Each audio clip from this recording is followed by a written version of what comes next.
Hello students, welcome to our maths class. Today we are doing again exercise 7.2 with question number 17. Our question number 17 is 2 into x minus 1 divided by 3 is equal to 1 plus 3x minus 6 divided by 4. ठीक है, क्योंकि इधर दोनों side आपको left hand side and right hand side दोनों में ही x given है, तो इसमें आपको चेक करने में प्रॉब्लम आती है, तो इसलिए हम इसे थोड़े से 2-4 क्वेश्चन और डिस्कस करेंगे. ओके, एक्स तो आपको आता ही है, कैसे वैल्यू फाइंड करनी है हमें. So multiply 2 with x and 1 divided by 3. थोड़ा सा इधर सिंप्लीफाई करेंगे हम. सबसे पहले 4 एलसीएम ले लेंगे. 4 जब एलसीएम आएगा तो 4 1 से मल्टीप्लाई हो जाएगा. 4 1 ज़ा 4 प्लस 3x माइनस 6, क्योंकि इसके नीचे 4 एलसीएम है तो ऊपर वाली टर्म एज इट इज़ आ जाएगी. ठीक है, 2x minus 2 divided by 3 is equal to 4 में से 6 सब्ट्रैक्ट करेंगे, ये बन जाएंगे माइनस के 2. 3x हमने एज इट इज़ ले लिया. अब ये सिंपल क्वेश्चन बन गया. यहाँ पर हमें क्या करना होता है, क्रॉस मल्टीप्लाई. 4 को इधर मल्टीप्लाई करेंगे. 4 को जब 2 से मल्टीप्लाई किया, 4 2 ज़ा 8, 4 2 ज़ा 8. ठीक है, 4 को हमने दोनों टर्म से मल्टीप्लाई करना होता है, जो कि हम प्रीवियस वीडियो में कर चुके हैं डिटेल में. 3 को 3 से मल्टीप्लाई किया, 9x, 3 2 ज़ा 6. अब x कंटेन कर लेंगे. 8x minus 9x is equal to minus 6 plus 8. ये बन जाएगा आपका माइनस के x और ये बन जाएगा पॉजिटिव 2. तो x की वैल्यू हमारे पास कितनी आ गई, डैट इज -2. अब हमें क्या करना है, अब हमें चेक करना है. लेफ्ट हैंड साइड में भी पुट करना है और राइट हैंड साइड में भी पुट करना है. Now we will check our answer is right और wrong. Now put the value of x is equal to -2 in left hand side. So -2 -1 that is a -3 divided by 3. 3 से 3 cancel हो जाएगा, यहाँ रह गया आपका ओनली 1. 2 को जब 1 से मल्टीप्लाई किया तो ये बन गया -2. सेम उसी तरह से राइट हैंड साइड में भी हम वैल्यू फिल करेंगे x के प्लेस पे -2. तो सबसे पहले देखेंगे, देखो 4 जो है आपका इस टर्म के नीचे डिनोमिनेटर है, बट यहाँ पर नहीं है, तो हमें इसका क्या लेना पड़ेगा, एलसीएम लेना पड़ेगा. एलसीएम लेने से पहले हम थोड़ा सा इसे सिंप्लीफाई कर लेंगे. 3 को -2 से मल्टीप्लाई किया तो ये बन गया हमारे पास -6 -6/4. अब -6 -12 बन जाएंगे. -12/4, 4 3 ज़ा 12. So here is 1 - 3, 1 - 3 is -2. अब आप देखोगे लेफ्ट हैंड साइड और राइट हैंड साइड दोनों आंसर हमारे पास इक्वल आ गए. So left hand side equal to right hand side. इस तरह से आपने चेक करना है दोनों वैल्यूज, दोनों जगह पर x की वैल्यू फिल करके. Now students, question number 8 of exercise 7.18 sorry. 5z minus 11 divided by 3z plus 7 is equal to -2. ठीक है, z तो आपको पता ही है फाइंड कैसे करते हैं. जब आप इसमें z की वैल्यू फाइंड कर लोगे तो ये बन जाएगी आपकी -3/11. अब हमें लेफ्ट हैंड साइड में भी फिल करना है और राइट हैंड साइड में भी फिल करना है. तो देखो इसे फिल करने का मेथड क्या होता है. लेफ्ट हैंड साइड है हमारे पास 5z minus 11 divided by 3z plus 7. अब हमने जहाँ जहाँ पर z था उसके प्लेस पर फिल कर दिया -3/11. सेम उसी तरह से यहाँ पर -3/11. अब इस जगह पर देखो 5 3 ज़ा बन गया हमारे पास -15/11 एंड -11 डिवाइडेड बाय 3 3 ज़ा 9/11 प्लस 7. सबसे पहले क्या करेंगे कि ये जो हमारे पास टर्म्स है इसका एलसीएम सोल्व करेंगे हम. जैसे यहाँ पर 11 था, मैंने सारी प्लेस पर पूरा का पूरा इसका एलसीएम ले लिया 11. -15 एज इट इज़ रहेगा क्योंकि 11 इसके नीचे एलसीएम है. यहाँ पर 11 को 11 से मल्टीप्लाई करेंगे, ये बन जाएगा -121. ठीक है, हमने ऊपर भी एलसीएम ले लिया. सेम उसी तरह से हम इस टर्म का एलसीएम ले लेंगे. एलसीएम में अगेन क्या आ जाएगा, 11 -9 एज इट इज़. 11 को 7 से मल्टीप्लाई किया, 77. अब -15 एंड -121, ये क्या बन जाएगा आपका -136 डिवाइडेड बाय 11. उसके बाद 77 में से 9 सब्ट्रैक्ट करेंगे, ये बन जाएगा आपका 68 डिवाइडेड बाय 11. अब अगर आपके पास इस तरह से टर्म गिवन हो तो इसे कैसे सोल्व करना होता है. देखो इधर -136/11, तो ये जो नीचे वाली टर्म है ऊपर जाके इसका रेसिप्रोकल हो जाता है. क्लियर. ये नया पार्ट है, ये पहले आपके पास इस तरह से फ्रैक्शन में कभी नहीं आया, ये अब फर्स्ट टाइम आया आपके पास।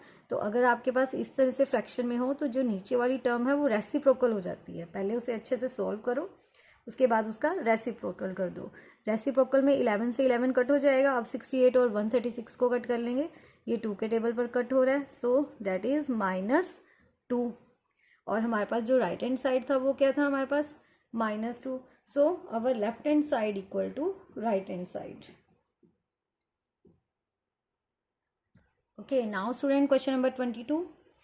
जब आप इस टर्म को सॉल्व करोगे, y की वैल्यू इस तरह से क्रॉस मल्टीप्लाई, ये आप कई बार कर चुके हो, तो जब आप इसे सॉल्व करोगे तो y की वैल्यू आ जाएगी आपके पास 3। अब हम इसे चेक करेंगे। लेफ्ट हैंड साइड है हमारे पास 5 - 7y डिवाइडेड बाय 2 + 4y। अब y के प्लेस पे वैल्यू फिल कर देंगे, डेट इज 3, एंड सेम उसी तरह से नीचे भी पुट कर देंगे।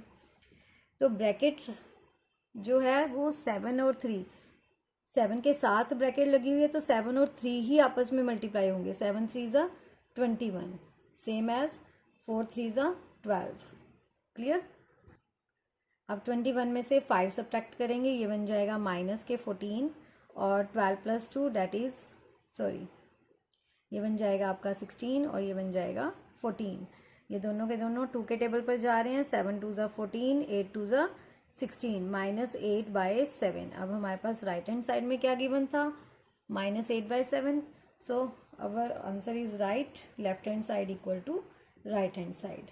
लेकिन अगर राइट हैंड साइड में भी y की वैल्यू होती तो हम उसमें भी वैल्यू फिल करके चेक कर लेते। Now students question number 23। तो सबसे पहले हमने इसमें एलसीएम लिया 6x + 2 एज इट इज़। 6 को x से मल्टीप्लाई करेंगे, ये बन जाएगा -6x बाई 3x - 3। x में से -6x सब्ट्रैक्ट करेंगे, ये बन जाएगा -5x, 2 एज इट इज़ आ जाएगा।